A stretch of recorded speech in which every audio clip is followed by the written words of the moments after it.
ஒன்றிய பிஜேபி அரசாங்கம் நள்ளிரவில் பெட்ரோல், டீசல் வாகனங்களுக்கு உபயோகப்படுத்தக்கூடிய எரிவாயுனுடைய விலையை கடுமையாக உயர்த்தி மக்கள் மத்தியிலே மிகப்பெரிய அதிர்ச்சியை ஏற்படுத்தியிருக்கிறார்கள்.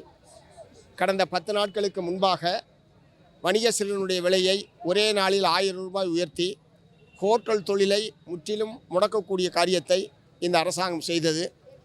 அதை போலவே 5 கிலோ சிலிண்டருடைய விலையை ஒரு சிலிண்டர் 261 ரூபாய் உயர்த்தி சிறு தொழில்களுக்கு பயன்படுத்தக்கூடிய அதை நம்பி இருக்கக்கூடிய தொழிலாளர்களுடைய வாழ்விலையை மண்ணள்ளி போடக்கூடிய காரியத்தை இவர்கள் செய்தார்கள்.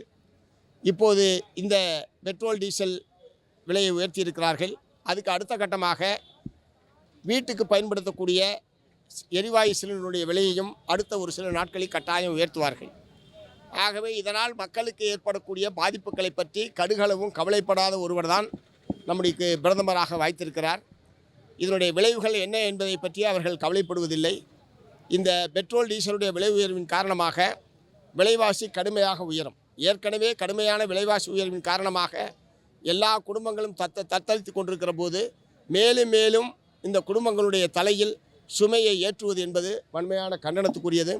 ஆகவே இந்த விலை உயர்வை உடனடியாக திரும்பப் பெற வேண்டும் என்று மார்க்சிஸ்ட் கம்யூனிஸ்ட் கட்சியின் சார்பில் வற்புறுத்தித்தான் இன்றைக்கி இந்த ஆர்ப்பாட்டம் என்பது நடைபெறுகிறது. உலக மார்க்கெட்டில் கச்சா எண்ணெயுடைய விலை உயர்ந்திருக்கிறது என்பது உண்மை. ஆனால் கச்சா எண்ணெயுடைய விலை மிக மலிவாக இருந்த போதெல்லாம் லாபத்தை மக்களுக்கு இவர்கள் வழங்கவில்லை. அப்போதும் பெட்ரோல், டீசலுடைய விலையை இவர்கள் குறைக்கவில்லை. இப்போது கச்சா எண்ணெயினுடைய விலை உயர்ந்திருக்கிறது என்கிற காரணத்தை சொல்லி மொத்த சுமையையும் மக்கள் தலையில் சுமத்துவதை மார்க்சிஸ்ட் கம்யூனிஸ்ட் கட்சி ஏற்கவில்லை.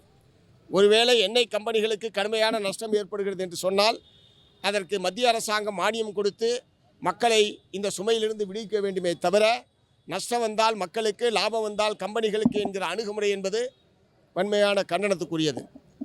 அதை போலவே இந்த விலை உயர்வை திரும்பப் பெறுகிற வரை மார்க்சிஸ்ட் கம்யூனிஸ்ட் கட்சியும் ஒத்த கருத்துடைய அனைத்து கட்சிகளையும் இணைத்து ஒரு கூட்டு போராட்டத்தை தமிழ்நாட்டில் நடத்துவதற்கான முன்முயற்சிகளை மேற்கொள்வோம் என்பதை தெரிவித்துக் கொள்கிறேன். ஓகே.